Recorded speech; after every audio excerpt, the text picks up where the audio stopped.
नमस्ते, मेरा नाम वेदा है और कॉन्वे अपडेट्स में आपका स्वागत है। कॉन्वे अपडेट्स में लाते हैं हम बिजनेस, फाइनेंस और स्टार्टअप वर्ल्ड से लेटेस्ट न्यूज। आइए पहले अपडेट से शुरुआत करें। Let's start with first update. Srivari IPO में पहले ही दिन 2.5 गुना हुआ पैसा।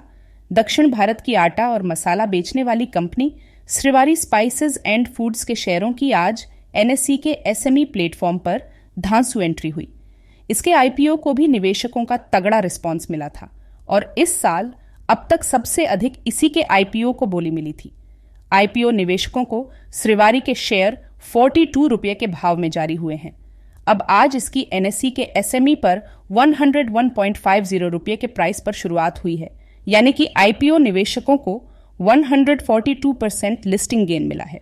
और वहीं दूसरी तरफ बायोफार्मा कंपनी कॉन्कॉर्ड बायोटेक के शेयरों को आज सुस्त मार्केट में भी अच्छा रिस्पांस मिला है।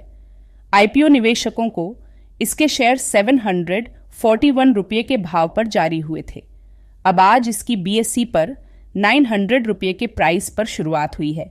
इस तरह आईपीओ निवेशकों को 21% लिस्टिंग गेन मिला।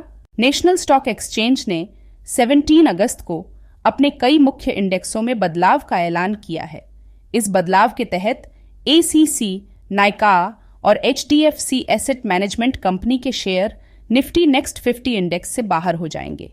यह बदलाव 29 सितंबर से लागू होगा।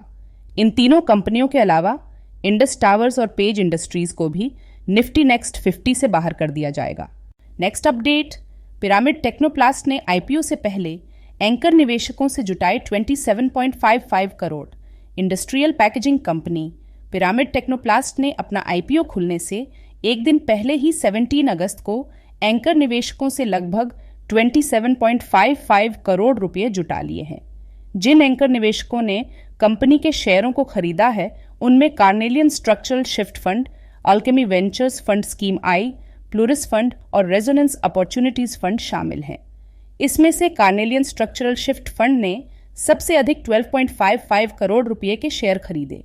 आपको बता दें कि कार्नेलियन स्ट्रक्चरल शिफ्ट फंड विकास खेमानी की फर्म कार्नेलियन एसेट एडवाइजर्स की हिस्सा है। नेक्स्ट अपडेट, सुजलॉन एनर्जी लगभग 15 इयर्स के बाद कर्ज मुक्त होने जा रही है। ये कंपनी के शेयरधारकों के लिए एक अच्छी खबर है, खास तौर से उन शेयरधारकों के लिए जो लंबे समय से इस स्टॉक में फंसे हुए हैं। 2007 में सुजलॉन एनर्जी का एक शेयर लगभग 400 रुपये के भाव पर मिल रहा था, जो अब गिरकर लगभग 19 रुपये के भाव पर आ गया है। लास्ट 15 इयर्स में इसने अपने निवेशकों का पैसा लगभग 85% डूबा दिया है।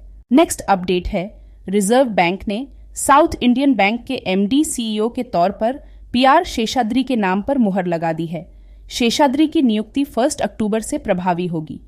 बैंक के अनुसार शेषाद्री का कार्यकाल 3 साल का होगा।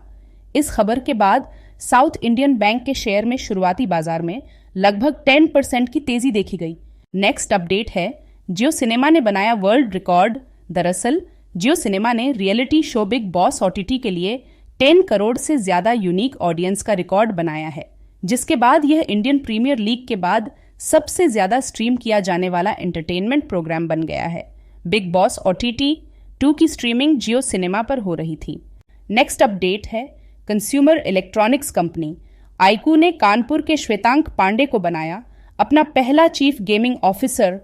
आईकू ने उत्तर प्रदेश के कानपुर के 23 ईयर ओल्ड श्वेतांक पांडे को 3 महीने की खोजबीन के बाद आईकू के चीफ गेमिंग ऑफिसर के तौर पर चुना गया है। 60,000 से अधिक आवेदकों में से श्वेतांक आखिरी पसंद के तौर पर चुने गए। उन्होंने आईकू के भीतर भारत के सबसे कम उम्र के चीफ गेमिंग ऑफिसर के तौर पर अपनी जगह पक्की की है। श्वेतांक को 6 मंथ तक 10 लाख की सैलरी मिलेगी। नेक्स्ट अपडेट है, रूस की एक अदालत ने गुरुवार को यूक्रेन में संघर्ष के बारे में कथित रूप से गलत जानकारी नहीं हटाने के लिए गूगल पर 27 लाख का जुर्माना लगाया है। मजिस्ट्रेट अदालत का यह कदम अगस्त की शुरुआत में एप्पल और विकिपीडिया की मेजबानी करने वाले विकिपीडिया फाउंडेशन के खिलाफ इसी तरह की कार्रवाई के बाद आया है। रूस में मजिस्ट्रेट की अदालत आमतौर पर प्रशासनिक उल्लंघनों और निम्न स्तरीय आपराधिक मामलों को देखती है। फरवरी 2022 में यूक्रेन में सेना भेजने के बाद से रूस ने सैन्य अभियान की किसी भी आलोचना या सवाल उठाने वालों को दंडित करने के लिए कई उपाय किए हैं। नेक्स्ट अपडेट है, एप्पल कर सकता है आईफोन 15 के प्रोडक्शन में कटौती।